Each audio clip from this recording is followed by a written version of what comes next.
ইচ্ছে থাকা সত্ত্বেও পড়াশোনা করতে না পেরেও ৬০০ জনের অন্ন সংস্থান করছেন ৬২ বছরের মহিলা। শুনতে অবাক লাগছে তো, এটা আবার কিভাবে সম্ভব? তাহলে শুনুন। পড়াশোনা করার ইচ্ছা থাকলেও পড়াশোনা করাতে পারেনি বাবা। বিয়ের ৪০ বছর পরেও নিপুণ হাতে ঠাকুরের মালা, সাজ এবং বিয়ের টোপর বানিয়ে নিজের পরিবারের এবং ৬০০ জন মহিলার অন্ন সংস্থান করে চলেছেন ৬২ বছর বয়সেও। প্রমাণ করে দিয়েছেন মঞ্জু দেবী, বয়স কোনো বাধা নয়, ইচ্ছা থাকলেই স্বনির্ভর হওয়া যায়। আজ আন্তর্জাতিক নারী দিবস। সুন্দর বাংলার পক্ষ থেকে সকল নারীকে অনেক শুভেচ্ছা এবং অভিনন্দন। আমি এখন দাঁড়িয়ে আছি ৬৫-রও ঊর্ধ্ব শ্রীমতী অঞ্জু পালের বাড়িতে। তিনি ছোটোবেলায় পড়াশোনা করতে পারেননি বলে তার একটি আক্ষেপ থেকে গেছে। সেই জেদ তাকে এখন এমন একটি জায়গায় পৌঁছে নিয়ে গেছে যেখানে তার আন্ডারে কাজ করছে ৬০০ জন মহিলা শ্রমিক। তিনি ৬০০ জন মহিলাকে স্বনির্ভর করবার জন্য সচেষ্ট হয়েছেন এবং তিনি ছোটোবেলায় পড়াশোনা করতে পারেননি বলে তিনি ঠাকুরের যে মালা তৈরি হয় সেই মালার কাজ এবং তার সঙ্গে বিয়ের সময় যে টোপর ব্যবহার করা হয় সেই টোপর তিনি নিজে হাতে বানিয়ে তিনি কলকাতা, নদিয়া এবং বিভিন্ন জায়গায় তিনি এইসব জিনিসগুলোকে ডিস্ট্রিবিউট করেন। তাই আন্তর্জাতিক নারী দিবসে এই মঞ্জু পালকে অশেষ ধন্যবাদ সুন্দর বাংলা নিউজের পক্ষ থেকে। তিনি মহিলা হওয়া সত্ত্বেও তিনি আজ নিজের পরিচয়ে পরিচিত। আমার এটা ইচ্ছা যে আমি যতদিন পারবো করে যাব। হ্যাঁ, আর আমার ছোটোবেলার থেকে খুব ইচ্ছা ছিল যে আমি 5টা লোককে শেখাবো, তারাও আয় রোজগার করবে বা উপকৃত হবে।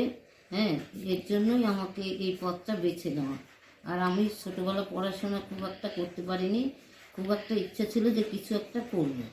হ্যাঁ, যার জন্য যখন পড়াশোনাই হয়নি তখন এই পথটা আমি আগে একটু কিছু শিখে চেখেছিলাম বিয়ের আগে। তারপরে আমার বিয়ে হয়েছে, হয়তো মনের ইচ্ছা এটাই ছিল কাজটা করব বলে আমার স্বামীর কাছ থেকে সমস্ত কাজটা আবার আমি শিখে নিয়ে এইভাবে আজ পর্যন্ত। তারপর ছেলেপেলেরা বড় হয়েছে, ওদের জন্য আরও এতটা এগোতে পেরেছি, না হলে হয়তো পারতাম না। ছেলেপেলে প্রত্যেকেরই এই ব্যবসার প্রতি প্রেরণা আছে, প্রত্যেকেরই সাহায্য।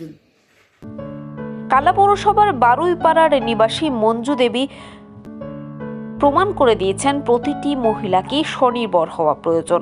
ছোটবেলায় তার বাবা তাকে পড়াশোনা করাতে পারেননি, সেই থেকেই তার ইচ্ছা ছিল বড় হয়ে নিজে কিছু করে দেখাবে। মঞ্জু দেবীর মনের জেদ, ইচ্ছা এবং চেষ্টাকে তিনি ব্যর্থ হতে দেননি। সংসার সামলেও তিনি তার কর্মের পথে অবিচল রয়েছেন এখনো পর্যন্ত। তার নিপুণ হাতের তৈরি ঠাকুরের মালা, বিবাহের টোপর, ঠাকুরের চাঁদমালা, ঠাকুরের সাজ বিভিন্ন জায়গায় তিনি পৌঁছে দিয়েছেন। তিনি প্রমাণ করে দিয়েছেন মহিলারা ঘরে বাইরে সব জায়গাতেই নিপুণভাবে কাজ করতে পারেন। বর্তমানে তার এই কাজে তার 2 ছেলেকেও নিযুক্ত করেছেন।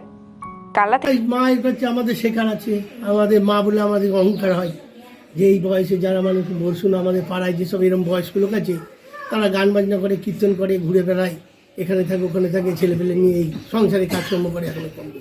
কিন্তু আমার মা এই সংসার বাদ দিয়ে এই সব কাজকর্ম আমাদের নিয়ে ছোটোবেলা করছে, এখনও করছে। এইটা আমাদের কাছে বিরাট ব্যাপার যে উনি এখনও সকাল থেকে রাত 10টা 11টা সিজনে এমন এমন দিন হয় যে আমি আর মা কাজে বসি ভোর হয়ে যায়।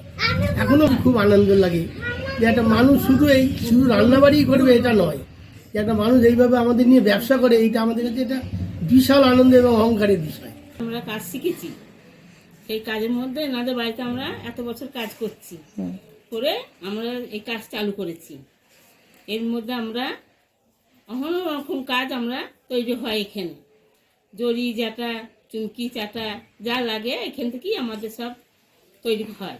মানে এনার জন্য আপনাদেরও কর্মসংস্থান হয়েছে? হ্যাঁ, আমরা এখানেই আমরা কাজ করে ওনার মিলতে আমরা এখানে কাজ করি। কালা থেকে রীতা ভট্টাচার্যের রিপোর্ট, সুন্দর বাংলা নিউজ।